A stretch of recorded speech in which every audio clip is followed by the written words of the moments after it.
आज फिर मैं एक नए वीडियो के साथ कि जो कि थोड़ा दुखद है और देखा जाए तो बहुत बड़ी घटना है। वो पहलगांव की जो आपको बताएं कि रूह कपा देने वाली है, जिसको सोच के अंदर से रोंगटे खड़े हो जाते हैं। सोचिए ऐसी घटना कि जो पूरे विश्व में बहुत घातक घटना थी है कि अब क्या कहें। सोचिए उन लोगों की गलती क्या थी। वो तो सिर्फ छुट्टी मनाने गए थे, ऐसा तो नहीं था कि वो कोई धर्म जात के बारे में कुछ कहने गए थे। वो तो छुट्टियां मनाने गए थे, अपना समय बिताने गए थे।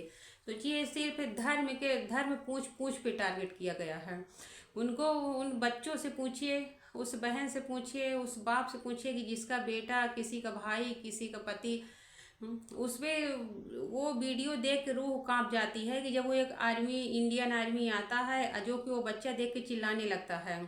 उसे लगता है कि फिर आतंकी आ गए, इतनी तेज से चिल्लाता है कि वो फिर कहते हैं, माँ वहीं पे रहती कहती मेरे बच्चों को मत मारो, मेरे बच्चे को मत मारो, पति को तो मार ही दिया, बच्चे को छोड़ दो।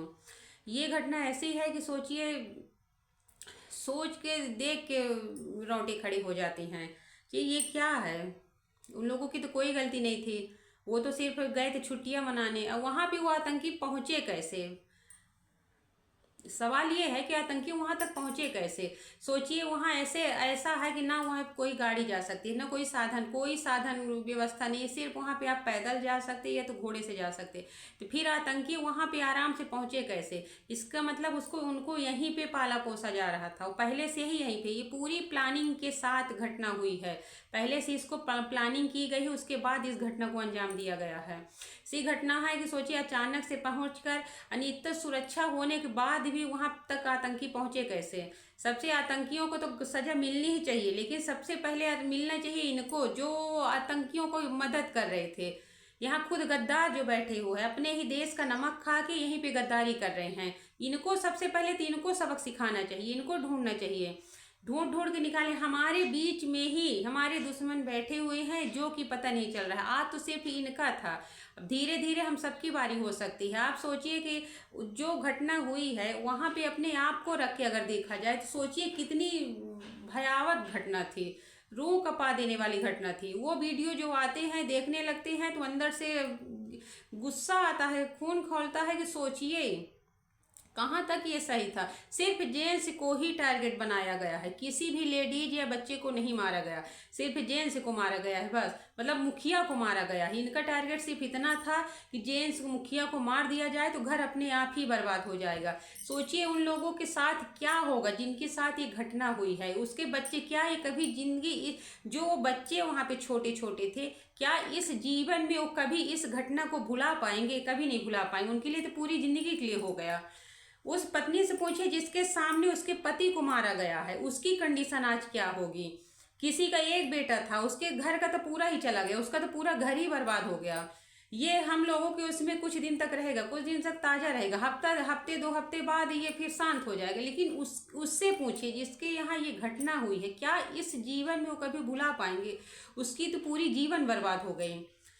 तो इसको अब देखिए, ये शांत रहने वाला, ये यहाँ पे क्या सवाल सबसे यहाँ पे ये उठता है कि वहाँ पे ये नहीं पूछा गया कि आप किस जात के हो, सिर्फ वहाँ पे ये पूछा गया कि आपका धर्म क्या है। तो क्या यहाँ पे भी शांत रहना चाहिए? अब क्या सबको नहीं उठना चाहिए, नहीं जगना चाहिए? सरकार से सिर्फ इतना सबको कहना है कि इससे उनको उनको मारा जाए जो यहीं पे रह के देश के साथ गद्दारी कर रहे हैं, बिना किसी के सपोर्ट के। बिना यहाँ पे उनकी इतनी हिम्मत नहीं थी कि वो यहाँ तक पहुँचे कैसे। यहाँ तक पहुँचना ही असंभव था, इसलिए कि इतना सुरक्षा होने के बाद भी वो कैसे यहाँ तक आए। इसका मतलब उनको यहीं पे पाला पोसा गया, फिर यहीं से निकलने के लिए ये घटना को अंजाम दिया गया।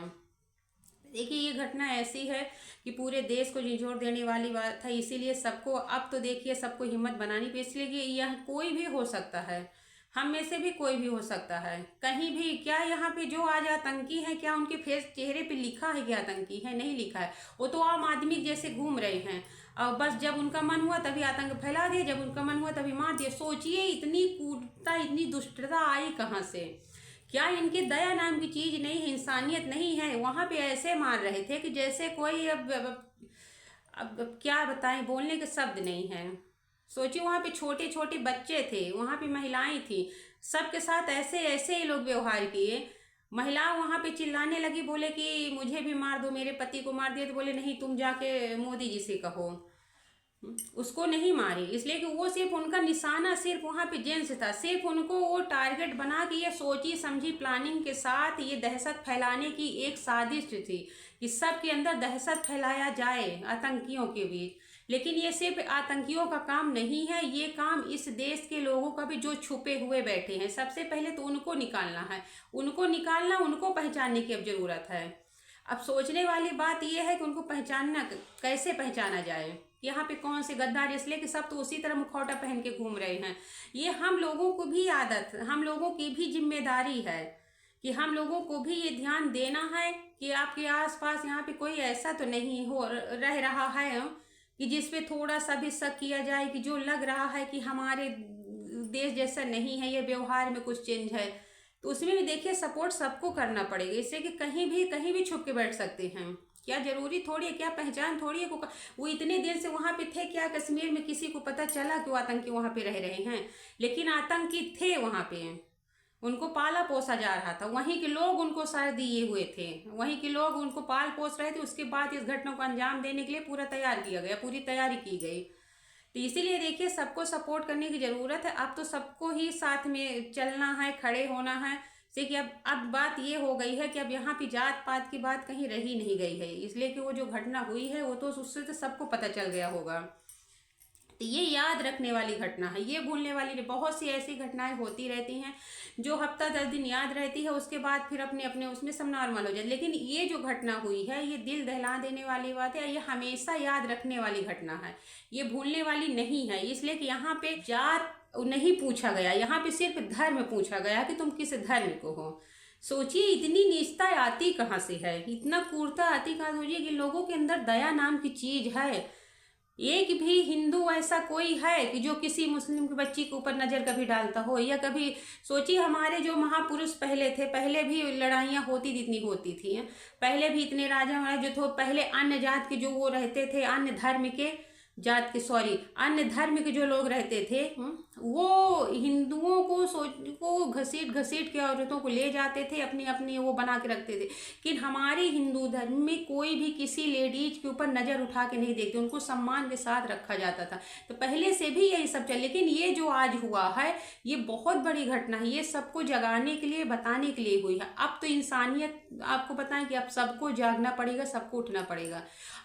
खुद खड़े होंगे, सबका सपोर्ट करके खड़े होइए, और इन जो आतंकी हैं, जो घर में यहाँ पे अपने यहाँ ही गद्दार बैठे हैं, इनको ढूंढ ढूंढ के निकाल के इनको अंजाम तक पहुँचाना है।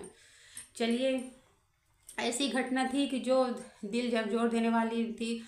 वो 2 दिन से तो बहुत ज़्यादा ही मन खराब था, लेकिन मुझे लगा कि ये वीडियो बनाना चाहिए, वीडियो बनाना चाहिए जिससे लोगों तक पहुँचे। इस समय हम जानते हैं न्यूज में बहुत सारी ऐसी हैं कि जो इसी के बारे में चल रहा है, लेकिन सबको सिर्फ सुनने से काम नहीं चलेगा, सुनना भी है उसको, उसके बाद इसको याद रखने की भी ज़रूरत है।